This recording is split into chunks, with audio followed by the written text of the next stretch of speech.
दोस्तों, अगर आपको भी इंडिया और जिम्बाब्वे के बीच खेला गया अंतिम और सबसे रोमांचक, सांस रोक देने वाला 5वां T20 मैच पसंद आया हो तो हमारी इस वीडियो को दिल से लाइक जरूर कीजिएगा। और आज की वीडियो का लाइक टारगेट 400 लाइक का है, तो वीडियो को लाइक करना बिल्कुल ना भूलें।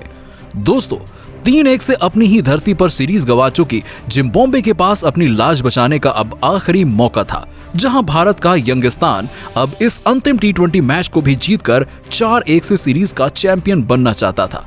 ऐसे में इस सबसे रोमांचक मुकाबले में जब हरारे स्पोर्ट्स क्लब में दोनों टीमें एक दूसरे के आमने सामने उतरी, तब गेंद और बल्ले के बीच एक ऐसा दिल दहला देने वाला मुकाबला देखा गया जिसने तो T20 क्रिकेट के 20 सालों के रिकॉर्ड की धज्जियां उड़ा दी। जी हाँ, सबसे पहले आपको बता दें कि टॉस तो जिम्बाब्वे के कप्तान सिकंदर रजा के नाम रहा। उन्होंने टॉस जीतकर पहले टीम इंडिया को बैटिंग करने का आमंत्रण दिया। हालांकि शुरू में तो ऐसा लगा कि उनका ये फैसला बहुत भारी पड़ने वाला है, क्योंकि टीम इंडिया की तरफ से रनों की बरसात करने जैसे ही यशस्वी जायसवाल के साथ कप्तान शुभमन गिल मैदान में उतरे, यशस्वी ने पहले ही ओवर की पहली ही गेंद पर सिकंदर रजा को आड़े हाथों लेते हुए एक तूफानी छक्के से उनका स्वागत किया। तो इस नो बॉल पर मिली फ्री हिट का भी फायदा उठाते हुए उन्होंने एक और छक्का बटोरा, जहां एक गेंद में ही टीम इंडिया 13 रन बना चुकी थी और अभी से जिम्बाब्वे के खेमे में हाहाकार मचा हुआ था। लेकिन दोस्तों, सिकंदर ने भी अपने फैसले को सही साबित करते हुए चौथी ही गेंद पर यशस्वी जायसवाल को क्लीन बोल्ड कर टीम इंडिया को पहला झटका दिया, जहां यशस्वी जायसवाल 5 गेंदों पर 12 रन बना के पवेलियन लौट गए। उनके आउट होने के बाद अब मैदान पर खतरनाक अभिषेक शर्मा मैदान पर आए थे। आते ही उन्होंने अपने बल्ले से जलवा दिखाना शुरू कर दिया। तीसरे ओवर में फराज अकरम की बेदर्दी से कुटाई करते हुए अभिषेक ने पहले तो छक्का लगाया और अंतिम 2 गेंदों पर गिल ने भी 2 शानदार चौके जड़कर अपने तेवर जिम्बाब्वे को दिखा दिए थे।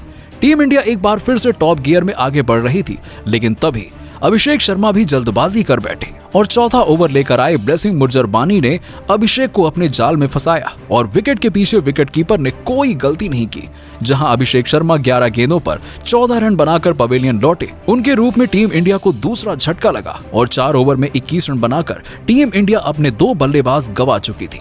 अब मैदान पर संजू सैमसन अपने कप्तान का साथ निभाने के लिए आए थे। दोस्तों, गरीबी में आटा गीला हो गया, यानी कि विकेटों की आंधी में कप्तान गिल भी ज्यादा देर तक मोर्चा नहीं संभाल पाए और 5वां ओवर लेकर आए नगारबा ने कप्तान गिल को सिकंदर रजा के हाथों कैच करवाकर टीम इंडिया की कमर तोड़ दी, जहां गिल भी 14 गेंदों पर 13 रन बनाकर वापस लौट गए और अब 5 ओवर में 40 रन बनाकर टीम इंडिया ने अपने 3 टॉप बल्लेबाजों को गंवा दिया था।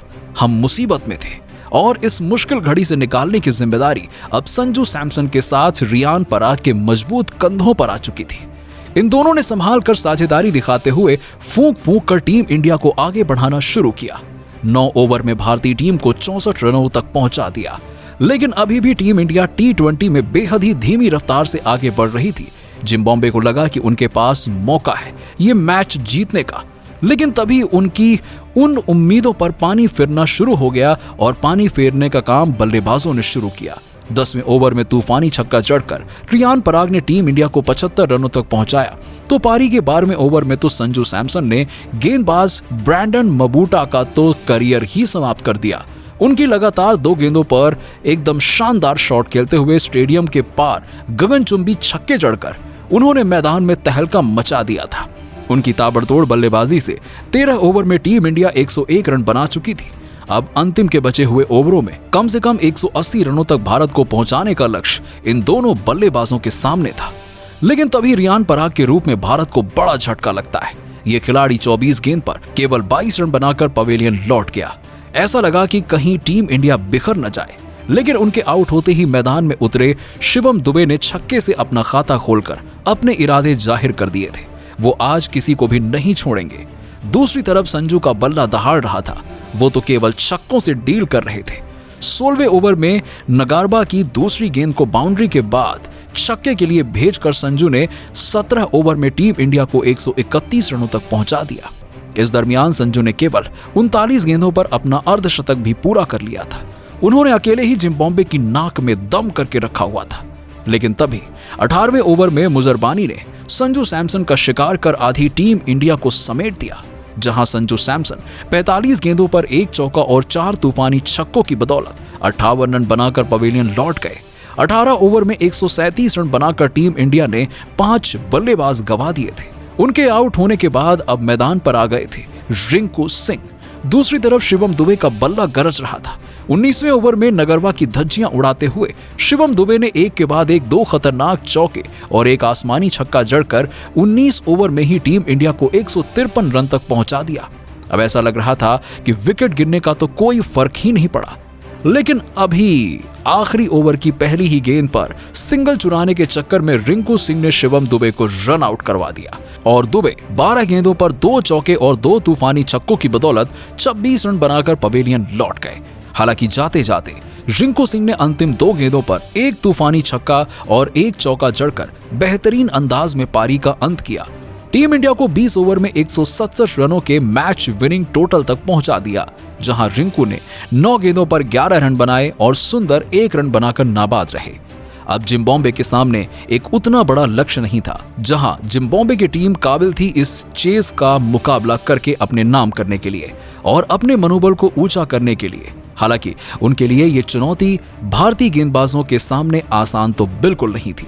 ऐसे में अब जिम्बाब्वे की तरफ से अपनी टीम के लिए रनों की बरसात करने के इरादे से वैशली मधवेरे के साथ टी मरुमानी की विस्फोटक जोड़ी मैदान में उतरी थी। दोस्तों, उनके इन अरमानों पर पहले ही ओवर में पानी फेरते हुए मुकेश कुमार ने तीसरी ही गेंद पर मधवेरे को क्लीन बोल्ड कर जिम्बाब्वे को पहला झटका दे दिया, जहां यह खिलाड़ी तो खाता भी नहीं खोल पाया था और अभी से टीम इंडिया ने ऐलान कर दिया था कि जिम्बाब्वे का जीतना तो किसी भी कीमत पर तय नहीं होने वाला है। उनके आउट होने के बाद अब मैदान पर आए थे ब्रायन बेनेट। ये खिलाड़ी तो सर पर कफन बांध कर आया था।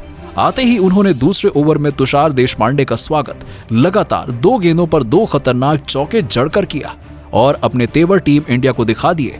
जाते जाते 5वीं गेंद पर मरुमानी ने भी एक चौका लगाया। इस ओवर में कुल 13 रन बटोरे और 2 ओवर में जिम्बाब्वे 15 रन ठोक चुकी थी। विकेट गिरने का असर तो जिम्बाब्वे पर कुछ भी नहीं हुआ था। लेकिन दोस्तों, तभी तीसरे ओवर की तीसरी गेंद पर मुकेश कुमार ने इस बार ब्रायन बेनेट का शिकार कर जिम्बाब्वे की कमर तोड़ दी। जहां ब्रायन बेनेट केवल 10 रन बनाकर पवेलियन में लौट गए तो ऐसा लगा कि अब तो टीम इंडिया आसानी से ये मैच जीत जाएगी। उनके आउट होने के बाद बैटिंग करने उतरे लियोन मायर्स ने भी चौके से ही अपना खाता खोला। 4 ओवर में जिम्बाब्वे केवल 20 रन बना पाई थी। उनके 2 बल्लेबाज पवेलियन में थे। 5वें ओवर में मुकेश कुमार को आड़े हाथों लेते हुए मरुमानी ने उनकी पहली 2 गेंद पर ही 2 चौके जड़ दिए। लेकिन इस ओवर में कुछ ऐसा होगा कौन सोच सकता था। तीसरी गेंद पर मुकेश ने मरुमानी को क्लीन बोल्ड कर दिया, लेकिन तभी ये गेंद नो बॉल हो गई और इस बल्लेबाज को एक नया जीवन दान मिल चुका था। 5 ओवर में जिम्बाब्वे ने 31 रन बना लिए थे।